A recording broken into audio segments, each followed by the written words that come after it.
Hello नमस्कार, welcome to inculcate learning. 92nd class है जी। ये 16 जनवरी 2025 को ये पेपर हुआ था। दिसंबर 2024 वाले ये पेपर हैं, ठीक है, जो जनवरी में हुए थे। सोशियोलॉजी का पेपर शिफ्ट 1 का पेपर हम डिस्कस करेंगे। ये पेपर सोशियोलॉजी में से उठाया गया है, अदरवाइज बाकी शिफ्ट 1 में जो और पेपर हुए होंगे वो भी सेम ही है। इससे पहले 15 जनवरी को भी पेपर हुए थे, बट आई थिंक वो हो गए थे कुछ, तो उनका शायद कैंसिल हुए थे या कुछ और, क्योंकि 15 जनवरी को जो पेपर हुए थे वो बाद में कैंसिल होने के बाद वो वाले पेपर तो मिले नहीं ना। तो 21 और 27 को हुए फिर वो पेपर। सो हम 16 जनवरी के पेपर डिस्कस कर लेते हैं, उसके बाद हम दो पेपर, एक 21 का और एक 27 का भी डिस्कस करेंगे। ओके, सो ओवरऑल अगेन वही 16 पेपर्स आपके डिस्कस हो जाएंगे जो इस बार हुए हैं, ठीक है। 50 क्वेश्चंस रहेंगे, सेम ड्रिल है, पेपर पेन पेपर लेके बैठिए, क्वेश्चंस अटेम्प्ट करके देखिए, तभी चीजें होंगी, वरना सिर्फ मेरे बता देने से चीजें नहीं होंगी। Okay, this is presented by me Raveena. Videos informative लगे तो इनकलकेट लर्निंग को लाइक शेयर सब्सक्राइब जहां आप कर सकते हैं, it's absolutely free. So free में इतना तो बनता है कि आप लाइक शेयर सब्सक्राइब कर दें। पीवाईक्यूज हम कवर कर रहे हैं और पीवाईक्यूज बहुत इंपॉर्टेंट होते हैं। ये एग्जाम्पल मैं आपको हर जगह पे विद प्रूफ देती हूँ कि देखो ये पिछली बार से आया हुआ है और ये चीजें इस तरीके से चल रही हैं। ओके, तो वो आपको ओवरऑल पता होनी चाहिए कि प्रीवियस ईयर क्वेश्चंस कितने इंपॉर्टेंट है।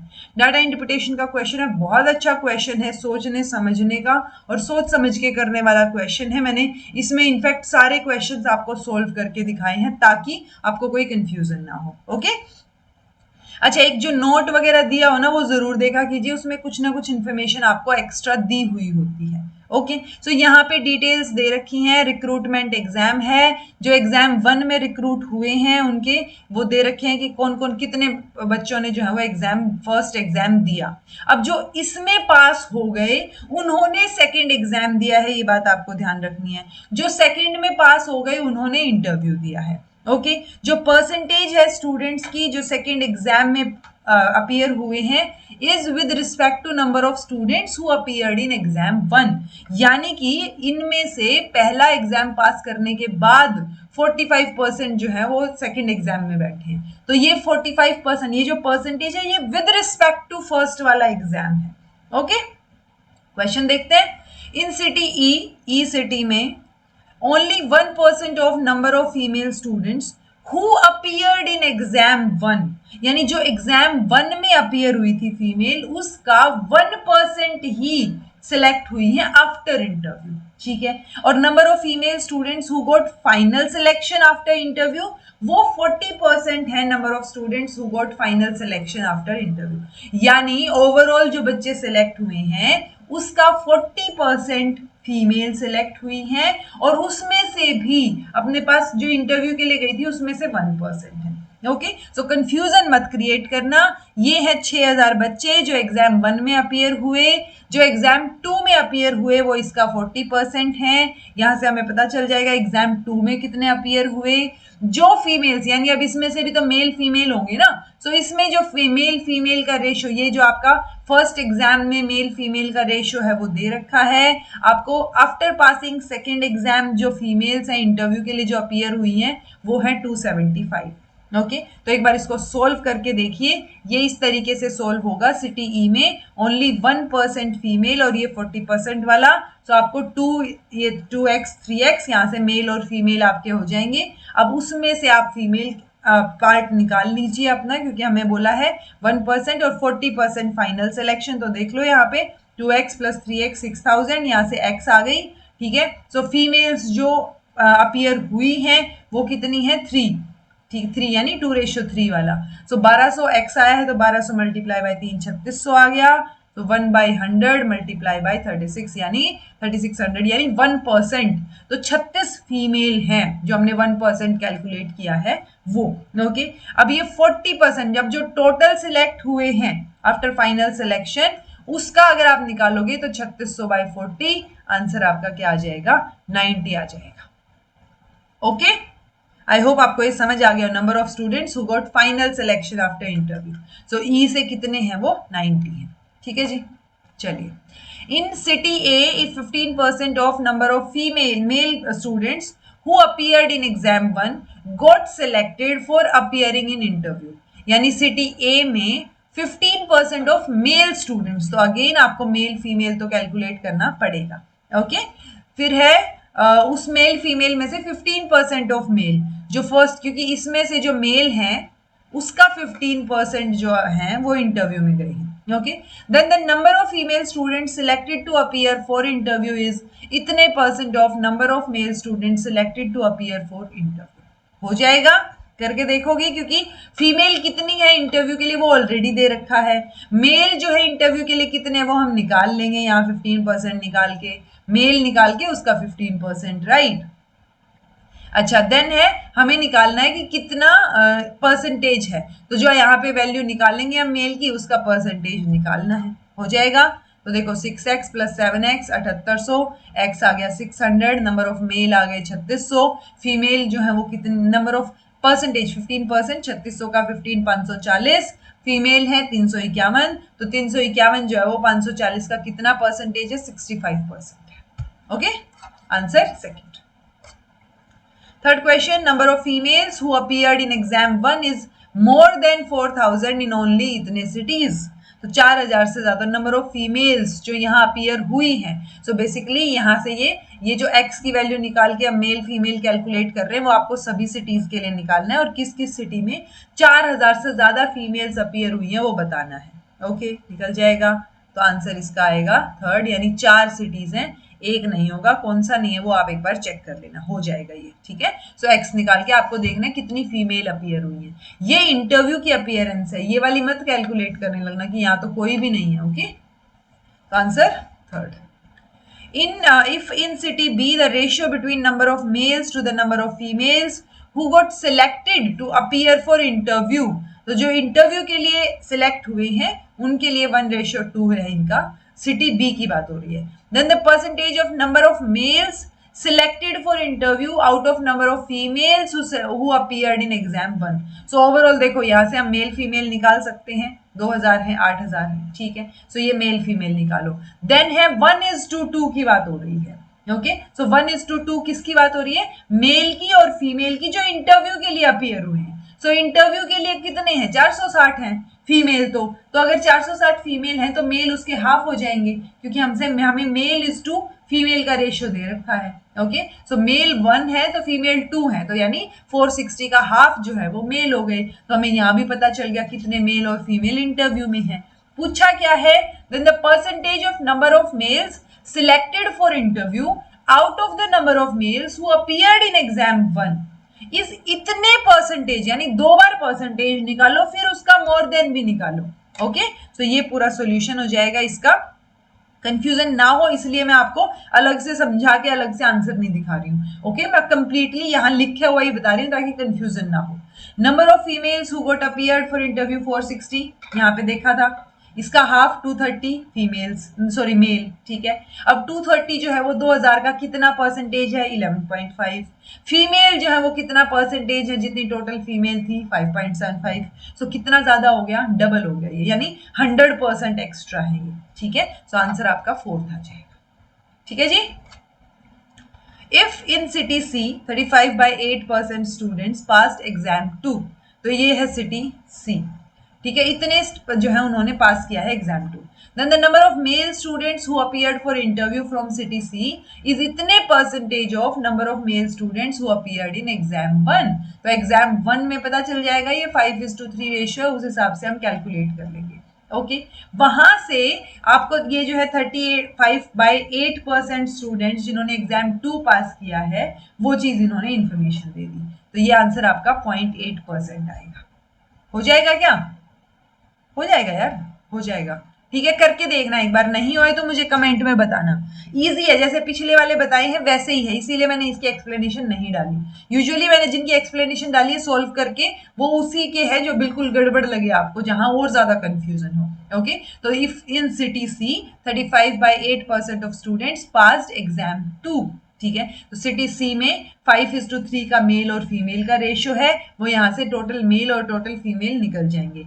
उसमें से एग्जाम 2 जो पास किया, देखो percentage of students who appeared in exam 2, तो यहाँ से जो अपीयर हुए 20%, वो हमें पता चल गया कितने एग्जाम 2 में गए हैं, उसका 35/8% ने एग्जाम पास किया है, ठीक है। अब ये पूछ रहे हैं नंबर ऑफ मेल स्टूडेंट्स जो अपीयर हुए हैं इंटरव्यू के लिए फ्रॉम सिटी सी इज इतना percentage of number of male students who appeared in exam 1।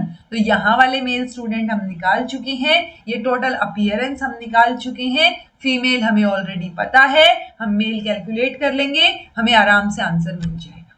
ठीक है, चलिए type 1 error, type 1 type 2 error बहुत बेसिक सा क्वेश्चन है। जब आप गलती कर रहे हो तो यानी टाइप 1 जब आपकी चीजें सही हैं और उसके बाद आप गलती, वो मैंने दो तरीके बता रखे हैं ना कि दो गलतियां हो सकती है कि मान लो या तो आप सही हो, आपने सही बंदे को चूज कर लिया और वो इंसान, मैं खुद ही कंफ्यूज कर दिया आप लोगों को, रुको।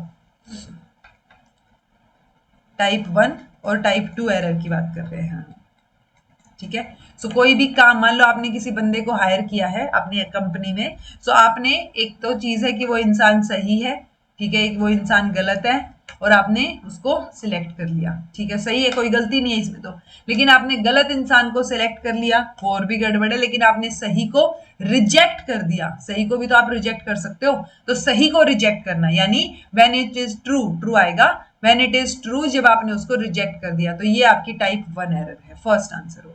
जब आपने उसको गलत थी और एक्सेप्ट कर लिया तो वो थोड़ी सी गड़बड़ है, वो एक्चुअली बड़ी गलती छोटी गलती नहीं होती, मैं आपको समझाने के लिए, याद रखने के लिए बताती हूँ कि जब आपने कोई चीज सही है और उसको रिजेक्ट कर दिया यानी टाइप 1 एरर। दूसरी गलती क्या हो जाएगी, जब वो चीज गलत थी और एक्सेप्ट कर लिया। ओके, टाइप 1 और टाइप 2 एरर की प्रोबेबिलिटी अगर आप देखेंगे तो वो हमेशा इनवर्सली प्रोपोर्शनल होती है। अगर टाइप 1 एरर ज्यादा है तो टाइप 2 ऑटोमेटिकली कम होगी, टाइप 2 ज्यादा है तो टाइप 1 कम होगी, साथ में दोनों ज्यादा नहीं होती है। ओके,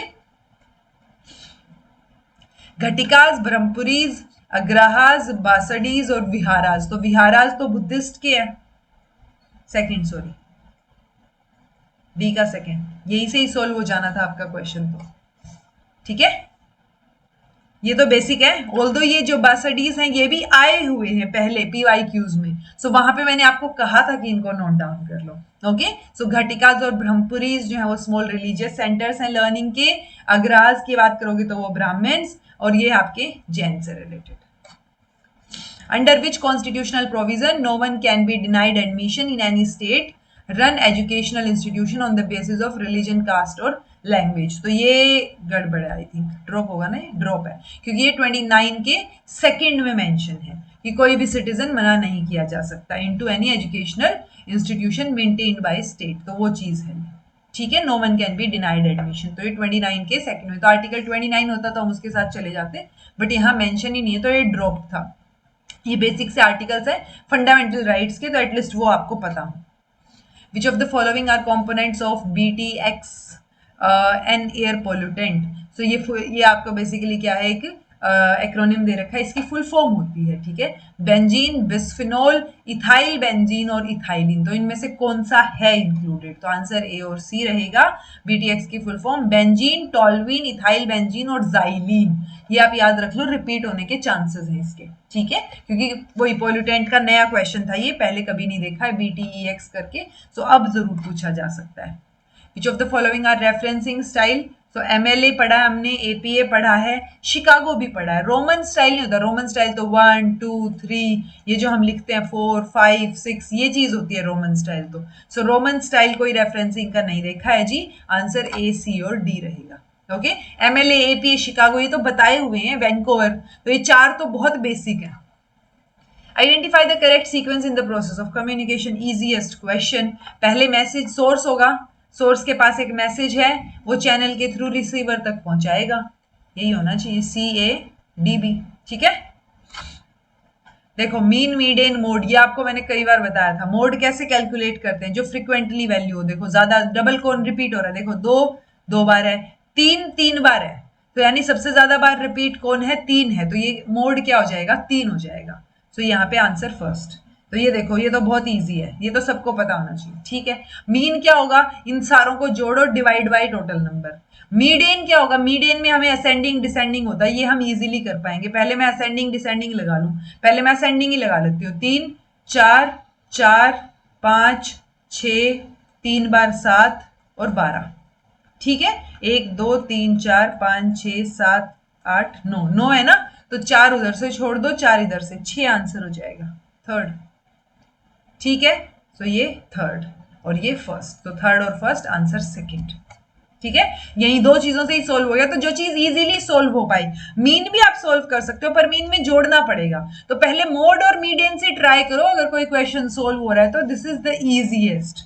ओके, यहाँ पे x की वैल्यू पूछ रखी है जिसका मीन 11 हो, सो ये तो वही है कि x plus 2 plus x plus 4 plus x plus 6 plus x plus 8, कितनी वैल्यूज हो गई, 1 2 3 4 5 वैल्यूज हैं, divide by 5 is equal to 11।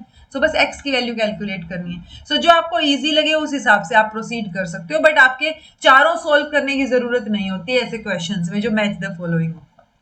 6 numbers दे रखे हैं A B C D E, A B 1 है, बी सी 1/2 है, सी डी 6 है, डी ई 2 है, ई एफ 1/2 है। वैल्यू क्या रहेगी, A D ratio B E ratio C F. So ये रेशो पूछा है आपसे, ठीक है। ए बी की वैल्यू ऑलरेडी दे रखी है, सो ए की वैल्यू निकाल के डी की निकाल के उनको मल्टीप्लाई कर दो, इस तरीके से कर सकते हो। अदरवाइज ये आंसर आपका ये रहेगा, आप इस तरीके से भी कर सकते हो। देखो ए डी की वैल्यू क्या आ जाएगी, अगर मैं ए बी और सी डी दे रखा है डिवाइड बाय बी सी कर दूं तो देखो बी से बी कैंसिल, सी से सी कैंसिल, ए डी आ गया, ठीक है। तो इस तरीके से मैंने ए डी की वैल्यू निकाल ली। ऐसे ही मैं बी ई की वैल्यू निकाल लूंगी 1/6, ऐसे ही मैं सी एफ की वैल्यू निकाल लूंगी, इनको मैं रेशियो में रख दूंगी, ठीक है। सो रेशियो में ये इस तरीके से आ रहा है तो मल्टीप्लाई कर दो उसको, ठीक है, तो वो चीज आपका आंसर आ जाएगा, ठीक है जी। चलिए, pick the correctly matched pairs AICT, ICSSR, NMC, then आपका NCTE, RCI। सबको ये तो पता है ना, NCTE टेक्निकल नहीं, टीचर एजुकेशन के लिए।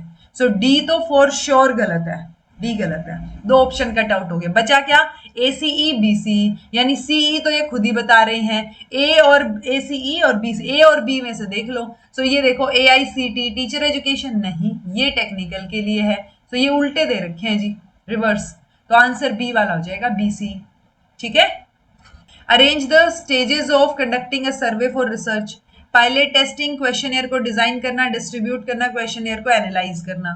सो पहले आप डिजाइन करोगे क्वेश्चनियर को, वैसे तो यहीं से ही सोल्व हो गया, डिजाइन करो, देन पायलट टेस्टिंग करो, फिर आपका डिस्ट्रीब्यूट करो क्वेश्चनियर, और फिर आप क्या करोगे, एनालाइज करोगे रिस्पॉन्सेज को। तो आंसर आपका 4th हो गया, okay. The speed of an electric train की स्पीड 25% मोर है स्टीम इंजन ट्रेन से, ओके। यानी अगर एक की स्पीड x है तो दूसरे की 25%, यानी ये लगा लो 0.25x है ना, 25% ऑफ x प्लस x, नहीं भाई 1.25x, ठीक है, ये रहेगी। Then What me line taken by the me line, कुछ गड़बड़ तो नहीं किया मैंने लिखने में, by electric train to cover a distance which the steam engine train, हाँ ये कुछ तो गड़बड़ हुआ है मेरे को, मैंने जब टाइप किया ना, engine train takes 4 hours 25 minutes to cover, so वही उतना टाइम आएगा ये, what time taken by the electric train to cover distance which the steam train आएगा, ये ट्रेन takes 4 hours, ये आपकी स्टीम वाली ट्रेन 4 घंटे जो 25 मिनट ले रही है, तो जिसकी स्पीड भी कम है टेक्निकली, तो आप बताइए कि आपकी जो दूसरी ट्रेन है इलेक्ट्रिक ट्रेन वो कितना लेगी। तो देखिए आपको टाइम तो दे ही रखा है, ठीक है। सो आपके पास एक का टाइम है 4 hours 25 minutes, ठीक है, ये आपकी स्टीम इंजन वाली है। इलेक्ट्रिक वाली का टाइम हम इसमें ऐड ही होएगा ऑब्वियसली कुछ ना कुछ, ठीक है। तो आप इस सॉरी माइनस होएगा, ठीक है। तो मान लो मैंने टी मान लिया, टीई मान लिया, ठीक है। स्पीड, एक की स्पीड अगर x है तो दूसरी की स्पीड क्या हो जाएगी, x का 25% प्लस, ज्यादा है ना, सो ये यानी कि वही जो मैं आपको बता रही थी 0.25x प्लस x, तो ये 1.25x। तो आपके पास स्पीड आ गई है, दोनों की स्पीड है, टाइम है, डिस्टेंस तो सेम ही है, तो डिस्टेंस कैलकुलेट करो और इनको बराबर रख दो, हो जाएगा। डिस्टेंस क्या होता है, स्पीड किलोमीटर पर आवर होती है ना, per hour, time by speed, ये आर था, वो पर आवर, नहीं रुको भाई रुको मैं गड़बड़ कर रही हूँ कुछ, तो speed is equal to speed kilometre per hour में होती है, यानी डिस्टेंस बाय टाइम, डिस्टेंस हो जाएगा स्पीड इनटू टाइम, ठीक है। तो एक की स्पीड x है और उसकी टाइम है मेरे पास 4 hours 25 minutes, मैं इसको या तो कंप्लीटली आर में कर लूं या कंप्लीटली मिनट में कर लूं, इज इक्वल टू क्या हो जाएगा, दूसरे का टाइम और मल्टीप्लाई में स्पीड हमें 1.25x, ठीक है। सो यहां से आपको क्या निकालना है, T1 निकालना है। आंसर आपका 4 आ जाएगा, ये देख लो, ठीक है। स्पीड 25% ज्यादा यानी 1.25s हो जाएगी। ये टाइम, देन आपका कंप्यूट टाइम फॉर इलेक्ट्रिक और उस टाइम को बराबर रख दो, ठीक है। तो दोनों का टाइम बराबर रख के इस तरीके से आप सोल्व करेंगे। एस से एस तो आपका यानी एक्स से एक्स तो कैंसिल हो जाएगा, बचा टी, और टी आपका कैलकुलेट हो जाएगा। ओके, चलिए। Which of the following about cloud computing is false? तो कौन सा गलत है? Cloud computing is internet based computing where shared resources, software and information are provided to firm on demand. Okay, cloud computing can easily host enterprise system application. If the internet connection goes down, the cloud system will not function. ये बात तो बिल्कुल ठीक है। Data stored in a cloud computing is always secure. Always नहीं होता है, हमेशा कुछ ना कुछ तो पॉसिबिलिटी रहती है ना, यही गड़बड़ है। तो ये तो फॉर श्योर गलत है। Okay, which of the following statements A to D about read only memory, ROM के बारे में है। डाटा स्टोर्ड इन रोम जो है वो टेम्परेरी है, इसको फर्मवेयर भी बोलते हैं। Contents don't change even if it is read many time. और EPROM is a type of ROM that can be erased by exposing it to UV यानी अल्ट्रावायलेट रेज। तो कौन सा सही होगा, गलत। तो ये आप देखो, ये तो सही है, कंटेंट चेंज तो नहीं होगा, ठीक है। तो सी तो आना चाहिए, तो बी और डी तो नहीं आएगा, ठीक है। आंसर आपका BCD आएगा, BCD, ठीक है। फर्मवेयर बोलते हैं, टेम्परेरी नहीं होता, ये परमानेंट होता है, नॉन वॉलेटाइल है, जहां पे डाटा परमानेंटली है, ठीक है। आप कितनी बार पढ़ लो वो चेंज नहीं होएगा। और इसका जो आंसर ये भी ठीक है, EPRM इरेजेबल बोलते हैं जिसको हम, ठीक है। So read only memory. Okay, which of the following softwares apps would a teacher use to create formative assessment that provides immediate feedback to students giving during a live quiz session? Okay, mind mister, ये तो mind mapping के लिए नहीं है, formative assessment के लिए थोड़ी होगा, ये तो माइंड मैपिंग के लिए है, ठीक है। कहूत, मीरो और क्विज, क्विज तो है ही, ठीक है, क्विज की तो बात ही हो रही है, इमीडिएटली क्विज के टाइम पे फीडबैक मिल जाएगा। अब बचा मीरो और कहूत, बी या सी, यानी BD आएगा या CD आएगा, तो आंसर आपका BD आएगा, ठीक है। कहूत और आपका क्विज।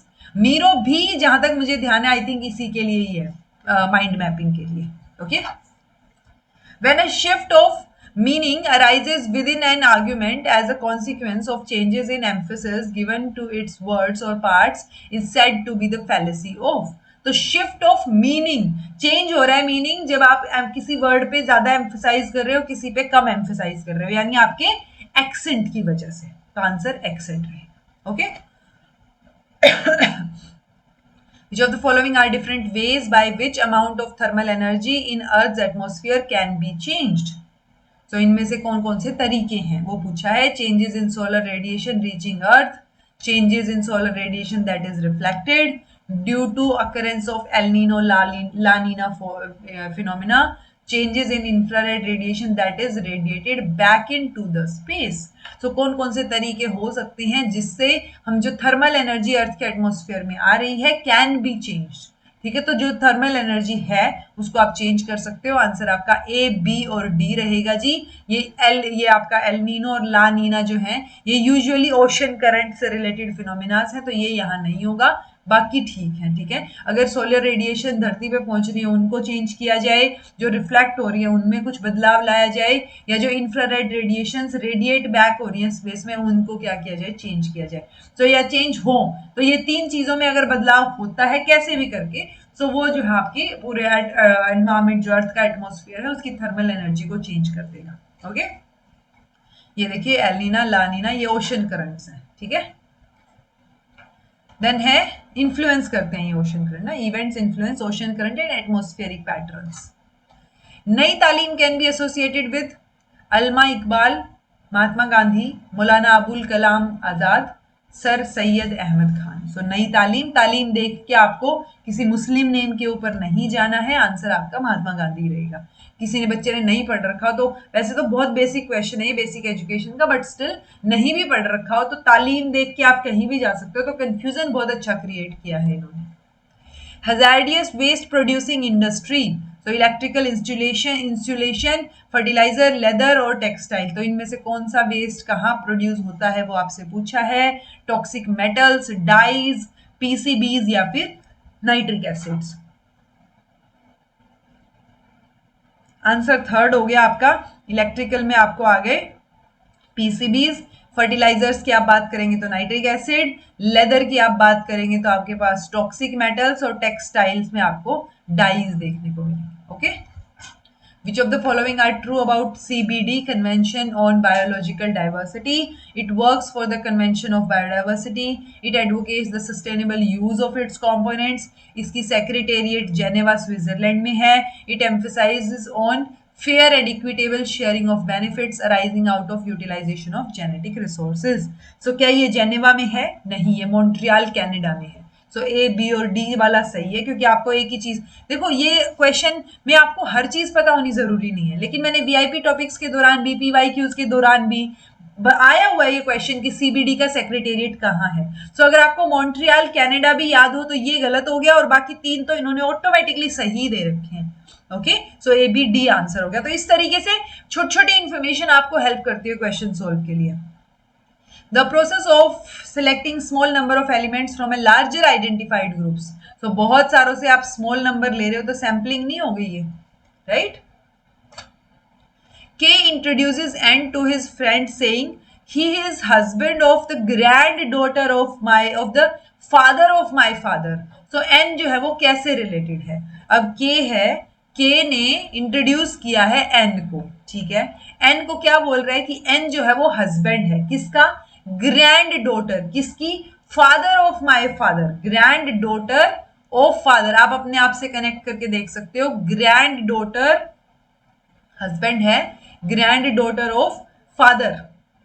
अब मान लो मैं जो है ग्रैंड डॉटर हूं अपनी दादी की, ठीक है। सो ग्रैंड डॉटर का grand daughter husband of grand daughter, यानी मेरा हस्बैंड। ओके, तो ग्रैंड डॉटर का husband grand daughter of father of my father, grand daughter, सोचने की कोशिश कीजिए, grand daughter of father of my father. तो एन कैसे हुआ? हस्बैंड है तो ये इन लॉ में ही आएगा। आंसर सेकंड है क्या? फोर्थ है, ब्रदर इन लॉ। अच्छा, उसका भाई हो गया वो, उसका क्या हो गया? सन इन लॉ हो गया, दामाद हो गया, ठीक है। तो ये ब्रदर इन लॉ, जीजा हो गया ना, जीजा ही हो गया, ठीक है। Arrange the following Indian thinkers in historical chronology.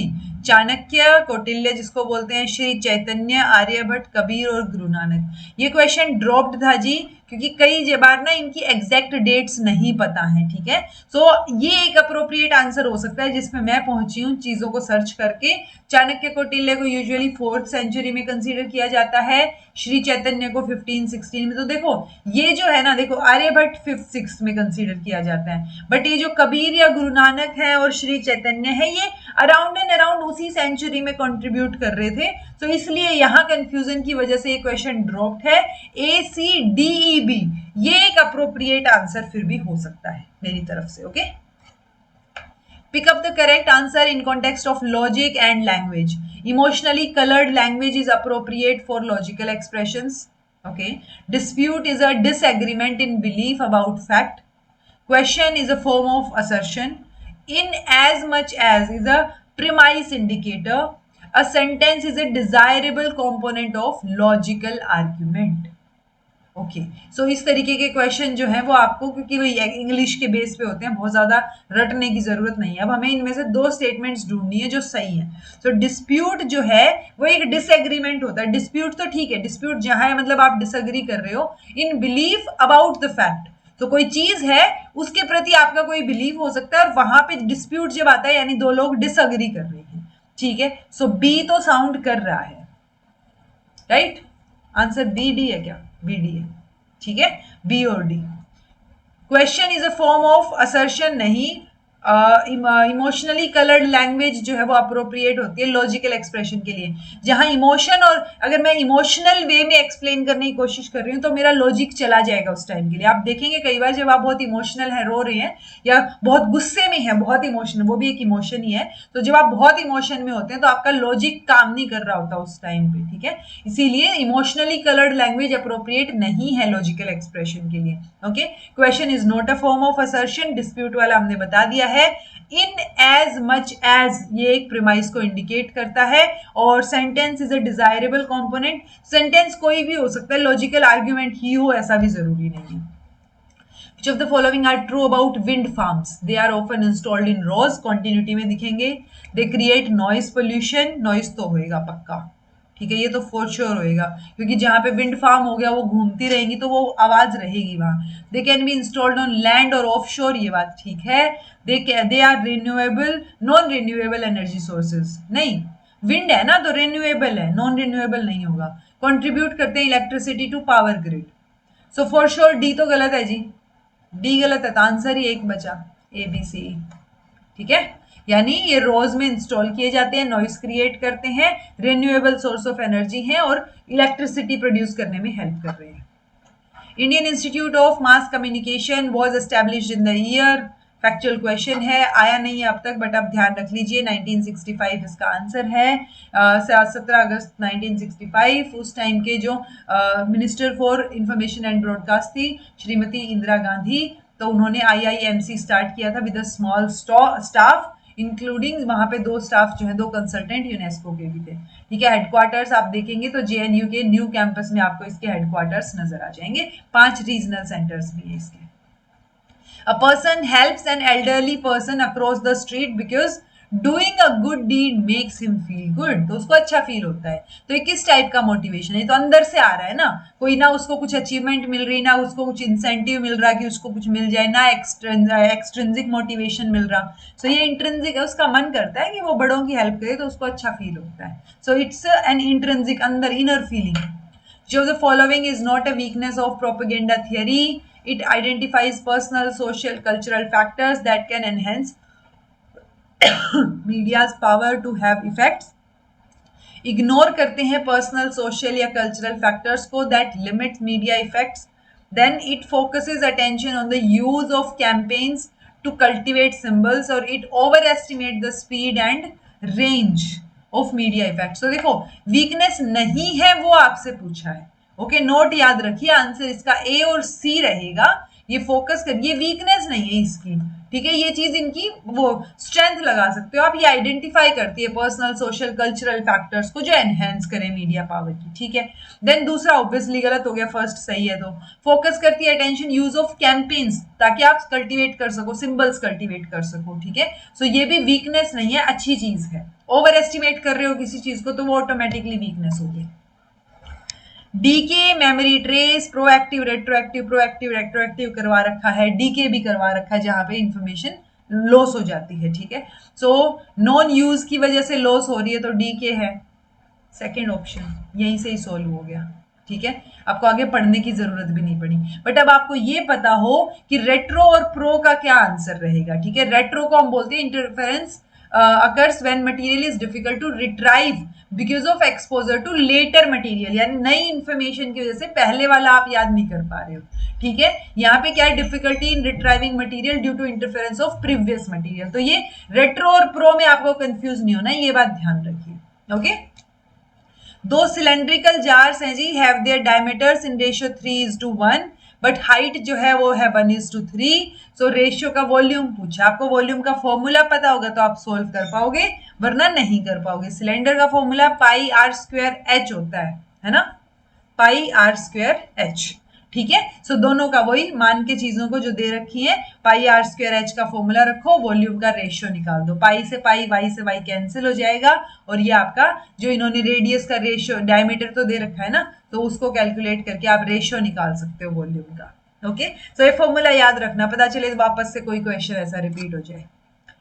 What is correct about विश्व व्याप्ति? सो विश्व व्याप्ति, a particular proposition of which both subject and predicate are distributed universal proposition of which only the subject is distributed, universal proposition of which both subject and predicate are distributed, a particular proposition of which only predicate is distributed. तो विषम व्याप्ति different पूछा है आपसे, तो यानी universal proposition of which only the subject is distributed, ये answer रहेगा इसका, ठीक है, सेकंड वाला विषम व्याप्ति। Consider the following, MS Excel में पूछा है, ये करवा रखे हैं आपको, इफ यदि अगर A1 जो है वो बड़ा है B1 से, ठीक है, दैट इज 1, उसका मतलब अगर ये कंडीशन सही है तो आंसर 1 हो जाएगा, ओके। इफ अगर ये चीज नहीं है, देन इफ A1 जो है वो 10 के बराबर है, ठीक है, तो आंसर हो जाएगा 2।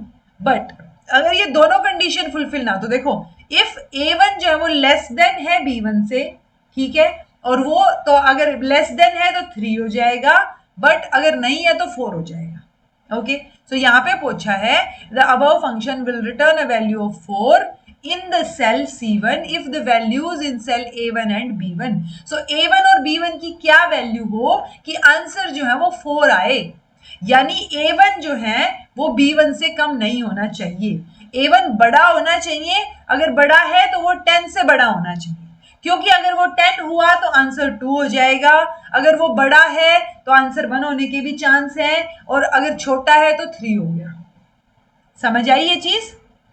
तो ये चीज आंसर क्या हो जाएगा, A1 11 हो जाएगा और B1 भी 11 हो जाएगा, क्योंकि A1 11 और 10 ये है, देखो 9 और 10 नहीं हो सकता, A1 छोटा नहीं हो सकता, सॉरी रुको, देखो A1 की वैल्यू 10 तो फॉर श्योर नहीं हो सकती, अगर A1 की वैल्यू 10 हुई तो आंसर 2 हो जाएगा, ठीक है। अब है A1 बड़ा है B1 से, अगर A1 बड़ा है यानी ये 11 और ये 10 है, फर्स्ट वाला ऑप्शन में देखूं A1 बड़ा है B1 से तो आंसर 1 हो जाएगा, ठीक है।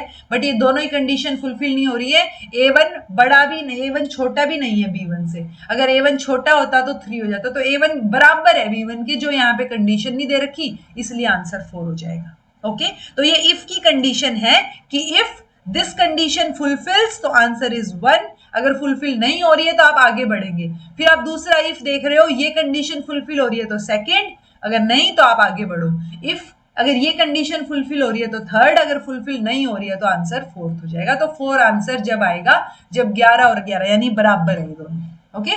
Arrange the following list of events A to D in the history of computers in chronology. Transistor technology develop हुई, एनालिटिकल इंजन डेवलप हुआ, LTR रिलीज्ड और मैसेंटोश रिलीज्ड।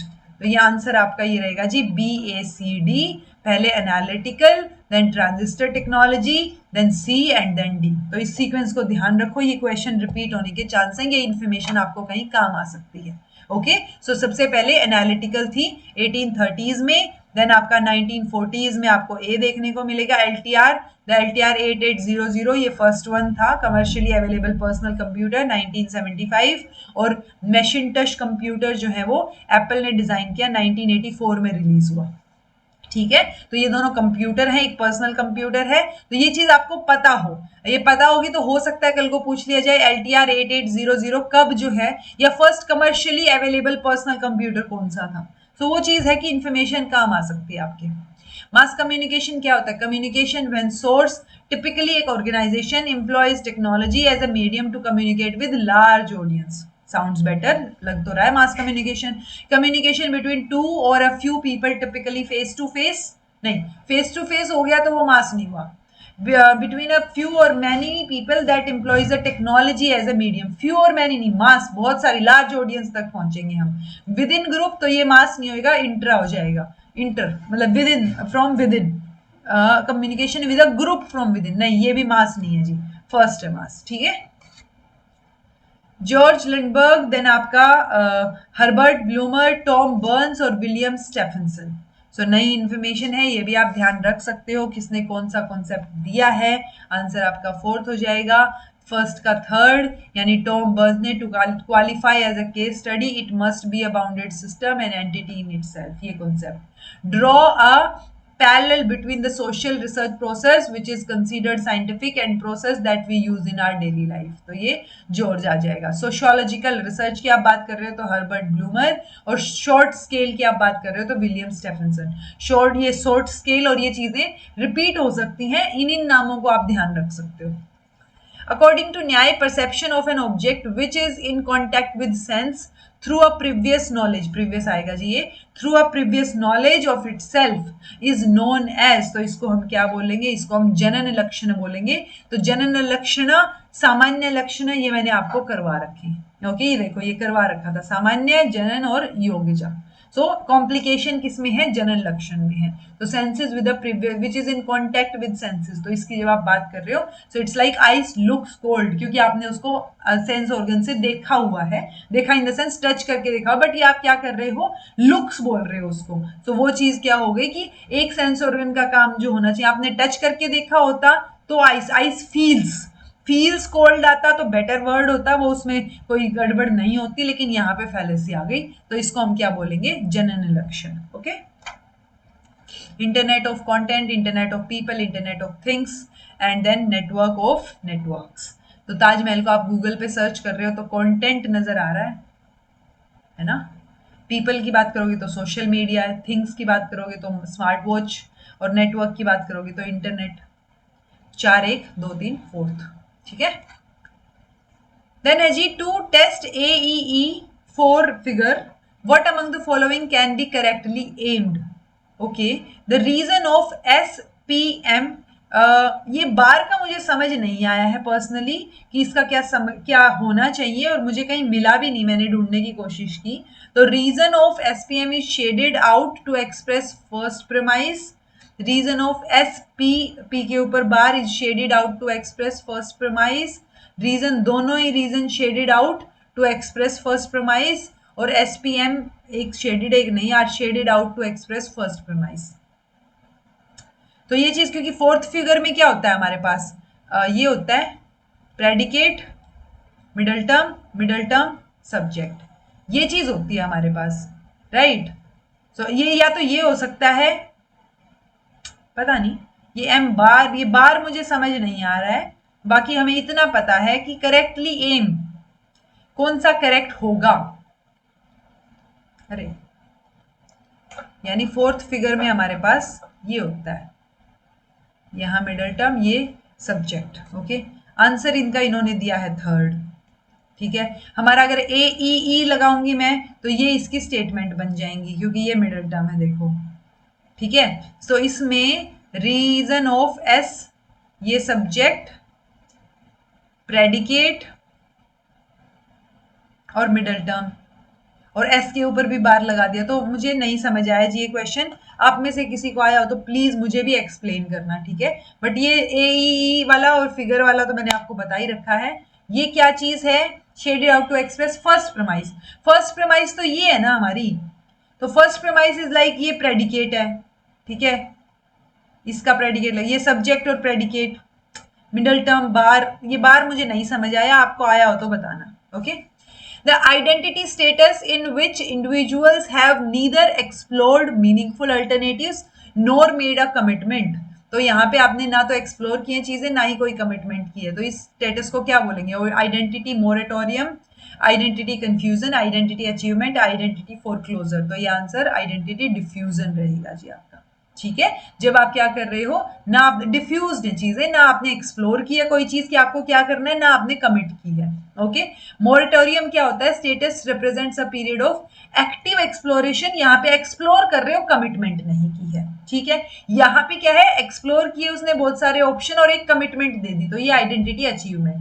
फोरक्लोजर में क्या है, प्रीमेच्योरली कमिटमेंट आपने दे दी बिना एक्सप्लोर किए. ठीक है, सो ये चीजें आपको पता हो. फोरक्लोजर मतलब पहले ही डील क्लोज कर दी, कमिट कर दिया, और एक्सप्लोर आपने अल्टरनेटिव देखे नहीं थे. सो वो चीजें हैं. Innovative film city, Ramoji film city, Prayag film city और MGR film city. So Ramoji I think Bangalore में या हैदराबाद में सुनी थी मैंने शायद. तो ये देख लो जी, सेकंड ऑप्शन है आपका. ठीक है, हैदराबाद है ना, हाँ, रामोजी हैदराबाद. ये इनोवेटिव आप देखेंगे तो बेंगलुरु, प्रयाग को आप देखेंगे तो ये कोलकाता, और MGR को आप देखेंगे तो चेन्नई में, तो इनको ध्यान रखो, पूछे जा सकते हैं. While delivering lectures for an advanced physics course through SWAYAM platform, which of the following strategies could be helpful for self-discipline and regular attendance? So incorporate करो regular quiz और peer assessment, ठीक है. Shift entirely, अगर हमने face to face method पे shift कर दिया तो स्वयं का point ही क्या रहा, तो B तो for sure नहीं होगा. बचा क्या, ए डी और ए सी डी. तो सी देख लो, introduce live sessions to encourage real time interaction, ये बात ठीक है. सो ए सी डी रहेगा जी. आप लाइव सेशंस कर लो, बट अगर कंप्लीट फेस टू फेस में शिफ्ट हो गए आप, तो स्वयं प्लेटफॉर्म का तो पॉइंट ही नहीं बचा ना कुछ. ओके. 46 क्वेश्चन, पैराग्राफ को रीड करो आराम से, वीडियो को स्टॉप करके आंसर करने की कोशिश करो जितना जल्दी हो सके. आंसर सी रहेगा. 47th, again stop the video, read the paragraph, you know the drill and try to answer the question. Answer C. 48th, read the paragraph, stop the video, बताओ आंसर D. अपने आप को बताने हैं ये answer. 49th question, video को stop कर लीजिए. मैं ये लाइन इसीलिए बोलती हूँ ताकि आपको कुछ सेकंड्स मिल जाएं बीच में, ठीक है. आंसर आपका बी रहेगा. Then 50th question, last question for today, 92nd class हमारी. Last question, answer D. Okay. So इसको पढ़ के देखिए पैराग्राफ को. पैराग्राफ और आपका जो डाटा इंटरप्रिटेशन है वो बहुत अच्छे नंबर लेने के लिए चीजें होती हैं. वहां अगर आपने गड़बड़ की तो आप पिछड़ सकते हो थोड़ा सा. Okay. So this was all about today. Thank you so much for watching. Be happy, keep smiling, subscribe to inculcate learning because it is absolutely free. Be consistent in your efforts. Take care. See you in next class.